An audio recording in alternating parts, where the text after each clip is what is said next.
Hello, everyone. In this lesson, we'll be diving into the world of turning processing using ZW3D. Our course is divided into 5 main sections: feature definition, parameter settings, lathe tool, operation introduction, and case learning. ZW3D offers intelligent and user-friendly functions that will guide you through the turning process with ease. You'll be up and running in no time, and we'll have you proficient in just 1 hour. Let's get started. Before we jump into our learning journey, there are 2 important points to remember before creating a turning toolpath. First, ensure that the x-axis of the global coordinate system aligns with the turning axis, and the origin should be positioned on the right side of the part, just like in the picture shown below. Second, when working with turning operations, the most common feature is the profile. It's composed of a closed loop of wireframes or an open counterclockwise wireframe. This wireframe loop represents the outline of the part, and when you're creating the feature in the CAM environment, make sure the profile's type is set to part. These key points will set the foundation for successful turning processing in ZW3D. Based on the second point mentioned earlier, when we intend to create the profile feature for turning operations, we need to start in the CAD environment by using the planar section command to extract the profile lines based on the XY plane. Next, you can hide the solid part, leaving only the profile lines, and using the axis line as a boundary, retain only half of the profile lines. This is because the turning process is based on generating toolpaths from just 1/2 of the profile lines.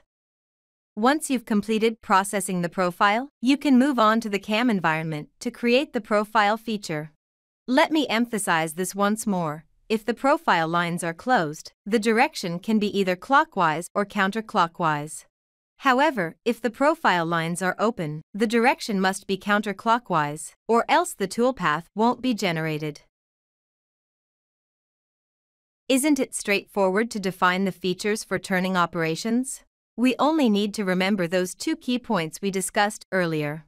Alright, let's move on to the second part: parameter settings. The parameters involved in turning operations are similar to those in 2x and 3x milling. They consist of primary parameters, limiting parameters, tolerance and steps, path setting, link and lead. Next, we'll go through the key and commonly used parameter settings one by one. First, let's quickly review the purposes of these major parameter categories. Primary are used for setting the custom coordinate system and features. Tool and speed/feed are used to manage the tool and set its parameters. Limiting are used to define the cutting region, which includes the limiting edges such as right, left, top, and bottom. Tolerance and steps are used to define path tolerances, stock thickness, step values, and the number of cuts, among other things. Path setting are used to define cutting regions, cut directions, safe distances, and point settings. Link and lead are used to define the parameters for leading in and leading out. Display are used to define the width and color of the toolpath. Let's take a look at the primary parameters, including frame, feature, tool, speed, and feed settings. They are quite similar to 2D and 3D milling, but in turning, there's one important thing to keep in mind. When you're creating a CAM file, make sure to use the default turn template. Otherwise, you'll need to manually create a new frame and select the YZ plane. Both methods will ultimately give you the ZX coordinates for turning. Please note that in the first method, the turning coordinates will be automatically activated, while in the second method, you'll need to manually activate them. You can do this by right-clicking on the frame and selecting Set Active. The cutting range is a feature that restricts the tool's cutting area, including 4 directions: right, left, top, and bottom. Let's take a look at the differences in the 3 images. The one on the left has no trim planes set, the middle one has trim planes set on the left and right, and the one on the right has trim planes set on the top and bottom. Once these are set, the toolpath won't generate outside of the trim planes. Clearance angle is used to specify the offset angle between the cutting edge and the stock, including the main and deputy edge. In most cases, you can use the default parameters without any issues. In this slide, the cutting range parameters applies exclusively to threading operations. The cut position is used to pinpoint the exact location of the thread. To do this, click the Cut Position button to select a point from the part profile, and the line that includes the selected point becomes the machining area. Start length allows you to set an offset distance at the beginning. No toolpath will be created in this area. For thread length, you specify the entire length of the thread. Please note that if the user sets it to 0 or null, the toolpath will be automatically generated based on the total length of the thread, as shown in the figure in the upper left corner. Path tolerance. The default value is 0.01. Smaller values make the actual toolpath closer to the ideal toolpath. Facing thick. This is available in facing operations and controls the thickness of the remaining stock on the face. Axial thick and radial thick. These are available in rough and finish operations and control the machining allowance along the Z or X axis. Step value. This sets the distance for each toolpath's cutting. Number of cuts. This defines the number of toolpaths. Step type. This is only available in groove operations and specifies the step size, including the percentage of tool width and the absolute value of the step. PEC control is a feature that's exclusive to groove operations. When you select Yes for PEC control, it enables two additional options, PEC depth and retract offset. You can use PEC depth to specify how deep each PEC goes until the tool reaches the desired depth for rough grooving. Retract offset allows you to define the distance the tool backs up before making another PEC. The parameter on this slide is also applicable in threading operations. The thread depth represents the distance between the crest and root on each side measured perpendicular to the lathe's Z-axis. Cut type is divided into three types. Constant. This means that the depth of each cut remains the same until the rough threading is completed. Percent remain. This is a percentage of the remaining rough threading depth. It implies that as you get closer to the bottom, the cutting depth becomes smaller. Min depth. You can specify the minimum depth for the rough cut. In the fifth part of our course, we'll focus on the main parameters of path setting. However, it's important to note that the parameters for path setting can vary significantly in each operation. So, in this section, we'll go through the key toolpath parameters for each operation. Let's begin with the drill operation. In this operation, there are 5 commonly used parameters. They are return distance, clearance Z, dwell time, and tool home. Return distance refers to the distance above the top of the hole from which the drilling motion into the hole will begin. Clearance Z is used to specify the engage distance, which is the space above the hole where the tool can safely move. Dwell time allows you to specify how long the tool remains at the bottom of the hole before it retracts. The default time unit is seconds. Tool home is used to specify the place the tool located before and after drilling. These parameters are essential for configuring the drilling operation effectively. The second one is facing path setting. In this context, there are also 3 commonly used parameters. Cut direction is used to specify the tool's movement direction. You can choose to machine the workpiece from right to left or from left to right. Overlap refers to the distance that the tool cuts beyond the center of the part's face. Station point is used to specify the tool's starting and ending locations. You can either input coordinate values or click the Station Point button to select a point. For motion type, you have the options of direct, axial radial, or radial axial. Now, let's move on to the toolpath setting parameters for the rough operation. There are a total of 9 commonly used parameters. The first one is cut region, which can be divided into OD and ID. This parameter is used to choose the machining location, either on the outside or inside of the workpiece. Next is cut direction, which is used to specify the tool's movement direction. You can have the tool move from right to left or from left to right. Drill diameter is used to specify the diameter of the hole, and the toolpath will not be generated in this area. You can see the difference between these two figures. For cut strategy, you have three options: cutting along the horizontal direction, vertical direction, or the profile of the part's direction. When it comes to into concave, this parameter allows you to control whether the tool enters concave areas that are not part of the flat face. And for clearance, this option is only activated when you set into concave to yes.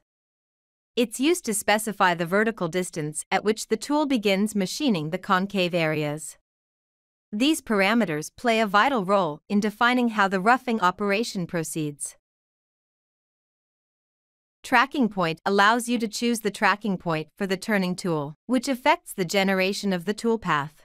It's important to note that users must first add the tracking point in the tool manager, and then it can be selected from the drop-down menu. For shallow corner, you can specify the cutting toolpath style and profile corner. There are two options available: extend and round. However, please keep in mind that this parameter only controls the corner style for the last toolpath. Output type provides support for two options: custom way and cycle way. You can compare the differences between these options in the following illustrations. This slide is all about finish path settings. When it comes to tool compensation, there are 5 modes to consider. In computer mode, the toolpaths will receive compensation when they're being calculated. In control mode, there won't be any compensation, and it will output G42. For the other 3 modes, please refer to the accompanying text description. Now, let's talk about safe distance. This is the distance you set between the toolpath of one layer and the toolpath of the next layer once the turning process is completed. Lastly, we have cut reverse. This feature allows you to reverse the machining direction without altering the shape of the toolpath. This slide covers the essential parameters for groove path settings, and there are 12 key parameters to focus on. Cut strategy is the first one. It offers 3 ways to generate the groove toolpath: zig, zigzag, and alternate. It's important to note that when the Enable Level Control option is set to No, zigzag is essentially the same as zig in terms of the cutting toolpath style. Relief amount refers to the distance that's defined from the tool to the side of the groove after it retracts. Stock height lets you specify the amount of extra material left above the top of the groove before the rough turning process begins. Let's continue with the remaining parameters for groove path settings. Rough clearance allows you to specify the height above the right vertex of the groove. Safe distance comes into play when you have more than 2 grooves that need to be machined. This value helps prevent the tool from colliding with the part during path linking. The tool will move up to the safe distance and then horizontally to the next groove. Enable Level Control is a setting that determines whether to use level grooving or not. When you check yes, the toolpaths for layered grooves will be generated as shown in the description. Level depth allows you to set the cutting depth for each level of grooving. Let's dive into the finish groove settings, excluding rough cut settings. Users can select yes/no/only to control whether to use the finish grooving after the rough grooving or separate finish cutting groove. When you select yes, the rough and finish toolpaths will be generated together. If you choose no, only the rough toolpath is generated. If you click only the finish toolpath is generated. Finish thick lets you specify the stock thickness that remains in the lathe's X and Z axes once the finish grooving is completed. Retract position is the parameter that specifies the axial distance from the retract beginning position to the right vertex for the first finish pass. If the input value is shorter than the actual tool width, the finish grooving will machine the groove only once. otherwise, it will machine twice. Based on the 3 images below, we recommend the setup on the right. This is because when we set the retract position, the tool will first lift away from the sidewall and then move down along the sidewall. This machining method is safer. Back-off distance is used to specify the retract width for the finish grooving, which is the axial distance between the beginning and end points of the retract. Please note that this parameter takes effect only when the second pass of finish grooving exists. Overlap allows you to specify the recut distance between the first finish pass and the second, if it exists. This parameter becomes effective only when the retract position is wider than the tool width. Here are the threading path settings explained. Number of springs lets you choose the number of starting points for the thread. The default value is 1, which means a single thread start. If you want a multi-start thread, you can adjust this value accordingly. Hand of thread determines the rotation direction of the thread. You can select either left hand or right hand rotation. Pitch is the measurement of the distance between 2 adjacent teeth on the same location of the thread. It's essentially the gap between the threads. Pull-out lens specifies how far the tool should move away from the end of the thread before retracting. Finish depth indicates the total amount of material left on the surface for finishing the threading. If you enter a value of 0, it means the groove bottom is machined directly. Number of finish, you can input a value here to determine how many passes the cutting tool should make to achieve the desired finish depth. This setting determines the number of times the tool will cut the thread to reach the specified depth. The final operation is part off, and let's take a look at its path settings. Part off point, click the cut off point button to choose a point on the workpiece outline profile. The tool will make a straight cut on the workpiece starting from the selected point. Cutting depth, you can set how deep the cut should be. If you select yes, the cutting depth can be customized, but it must stay within the limits of the tool size. If you choose no, the maximum cutting depth is determined by the size of the tool. Geometry corner allows you to specify the shape of the corner of the part, such as whether it should have a chamfer or a fillet. Next, we will discuss the parameter settings related to lathe tools, including subtype, insert, holder, tracking point, and speed/feed. In the Tool Manager, there are 3 subtypes: turning, grooving, and threading. Turning is used for facing, rough, and finish operations. Grooving is specifically used for groove operations. Threading is intended for threading operation. For each tool, you can configure the following parameters: insert, holder, tracking point, speed/feed. Let's start with insert. This parameter is used to specify the geometric characteristics of the lathe tool's insert. The options in the dialog depend on the selected tool subtype, which can be turning, grooving, or threading. As a helpful tip, you can place the tool in the model space and observe how the tool's shape changes in real time as you adjust these parameters. The second parameter is holder, and it is used to define the geometric characteristics of the lathe tool shank.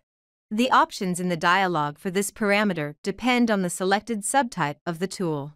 Please refer to the lathe tool size figure and adjust the parameters accordingly. For speed/feed, it's worth noting that you can set different speeds and feeds for the same tool. Simply click Add to include another set of speed and feed values. This is more convenient than before, especially if you need to use different speeds for various machining operations. Regarding tracking point, due to the rounded corners at the tool tip, the contact position between the turning tool and the workpiece changes during actual machining. On the imaginary circle formed by the center and radius of the tool tip arc, there are 9 tracking points available, as shown in the figure below. By selecting different tracking points for calculation, you can achieve different turning tool paths.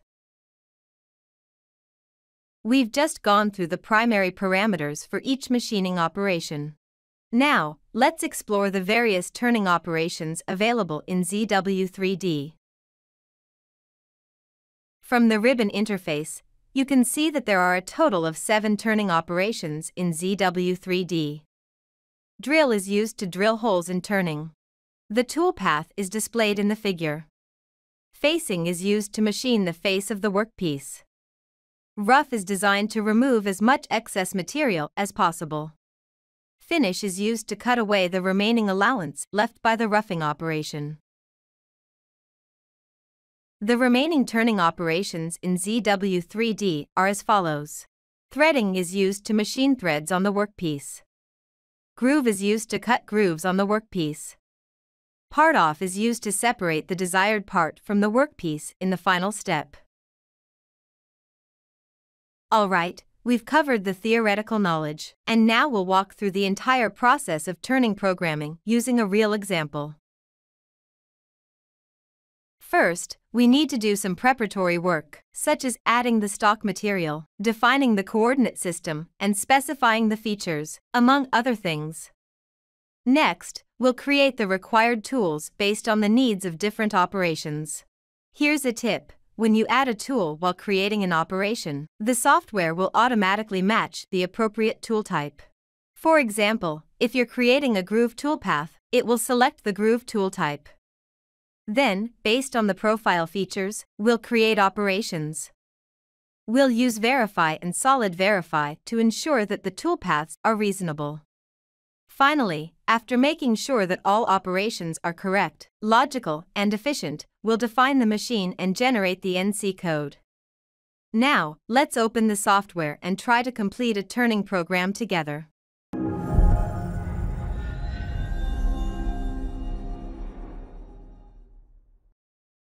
Hello, everyone.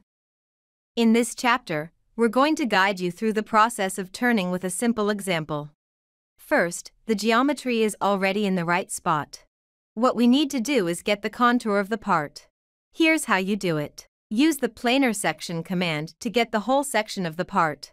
Make sure the plane is set to XY, with an offset of 0. Hide the part and delete any unnecessary curves.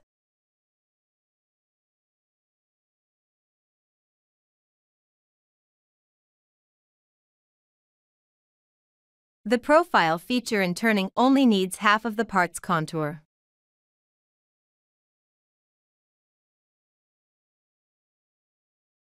Okay, now let's switch to the CAM environment. Here we should choose the turning template. The coordinate system is already set up for typical turning situations, so no need to adjust it manually. This is the turning coordinate system. Now, let's create a profile feature. Select all the lines and click OK.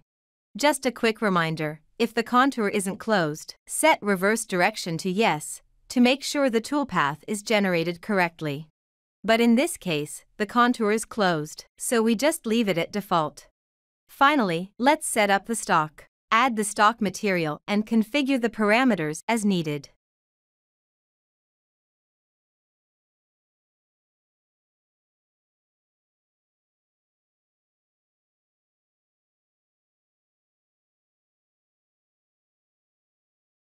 Well, let's start with the facing operation to remove the excess material from the top.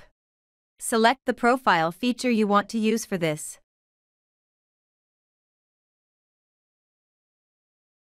Next, define the tool you'll be using. You can see that the lathe type is corresponding to the operation type. Just click OK and go on.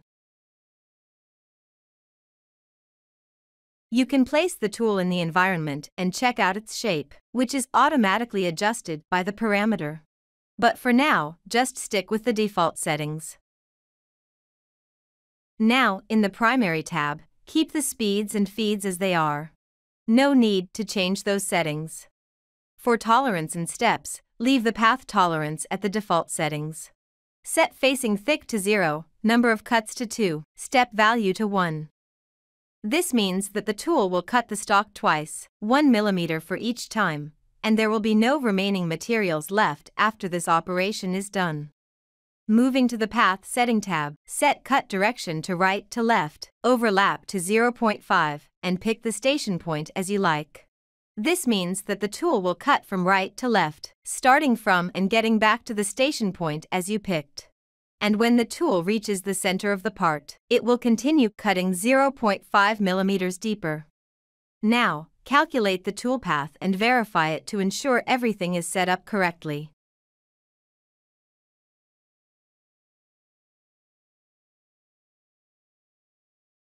Next, we'll start with the rough turning operation to remove as much material as possible. Add the profile in the feature. You can use the same tool as used for facing. For this operation, we're focusing on axial thickness and radial thickness, which should both be set to 0.2. Also, set the step value to 2. This means the tool will cut 2 millimeters of material in each pass, leaving a 0.2 millimeters allowance along the axial and radial directions after machining. Optionally, you can set a cut range for the toolpath generation. Click on the right trim plane and select a point to define the limitation. Do the same for the left trim plane. Now, let's configure the path settings. In the Path Setting tab, set Cut Regions to OD, Cut Direction to right to left, Cut Strategy to horizontal, and into concave to NO. Also, pick the same station point as used in the facing operation. We just need to copy the one we used in the previous operation.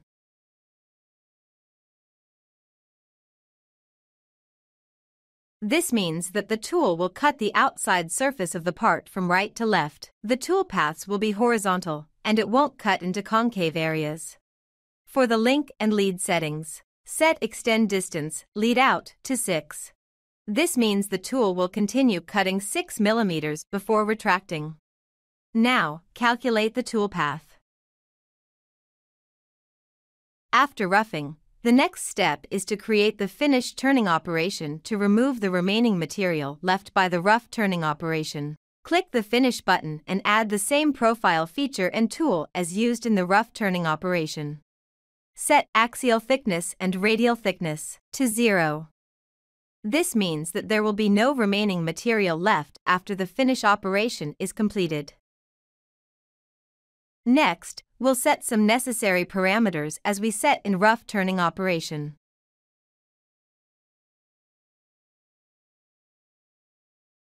In the Path Setting tab, set Cut Reverse to NO and Tool Compensation to Computer. Keep the other settings the same as in the rough operation. This means that the tool will cut the outside surface of the part from right to left with compensation and will not cut into concave areas. Calculate the toolpath and verify it to ensure that everything is configured correctly.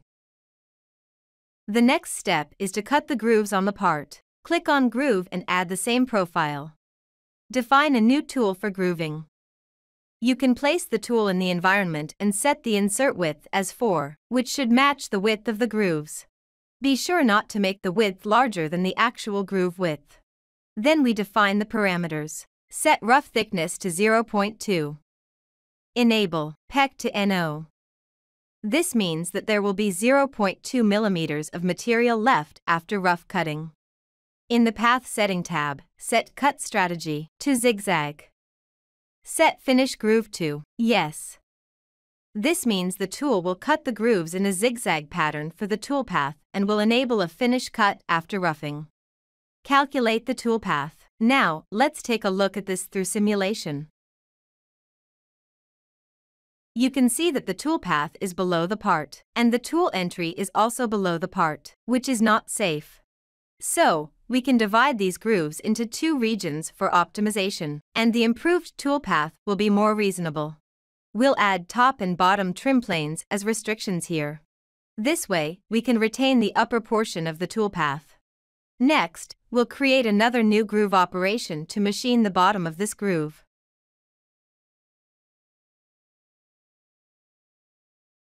Select the top and bottom trim planes, calculate to see the toolpath,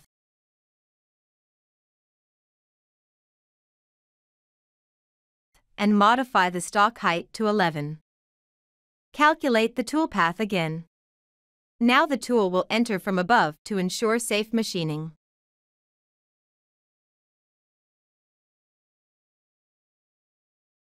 In order to demonstrate all the turning operations, we assume that there are threads on the right cylinder of the part. Click Threading and add Profile feature. Create a new tool and define the parameters, just set as default. For options in Limiting tab, specify cut position here, and set start length to 0, thread length to 0 or null. This means that threads will start from the selected point. ZW3D will automatically calculate the thread length. For options in Path Setting tab, set number of spring to 1, hand of thread to right hand, pitch to 2, finish depth to 0.1 and number of finish to 1. In the Link and Lead tab, set both. Extend distance to 2. This means that cutting will start 2 mm earlier before entering the part and continue cutting 2 mm after finishing the part. Now, we should machine this hole. Before starting a drill operation, it's important to gather hole information in advance, including the diameter, depth, etc. Click on Drill and add the Profile feature. Define the tool and set cutting diameter as 8 mm.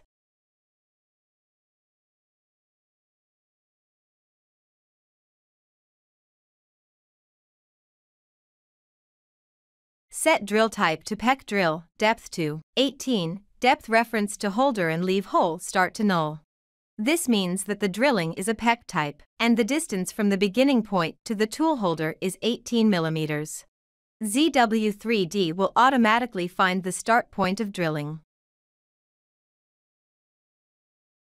For options in Path Setting tab, set return distance to 3, dwell time to 0, and tool home start/end to station point same as previous operations.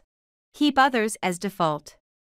This means that the drilling will start and end at the same point as the station point. Calculate the tool path. Next, use part-off operation to separate the objective from the workpiece. In this operation, user can generate toolpath by defining a cutoff point. Click on Part-off and add Profile feature. Then we create a new tool for this operation. Place the tool in the environment and you may notice that the tool length is not sufficient for the cut. To address this, switch to the holder interface and adjust the shank line and insert extension.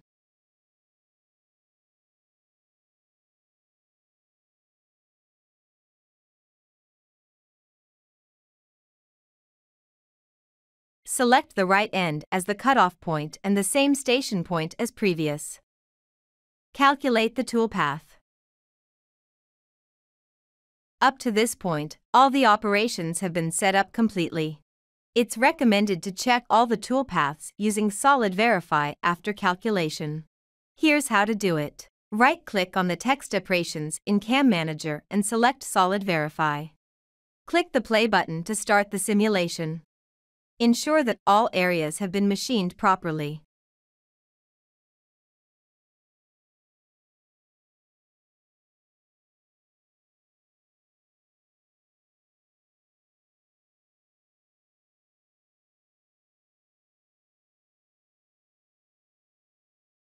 Next we go to define the machine. Double-click here and select ZW Turning FANUC. Double-click Output to create a new NC file.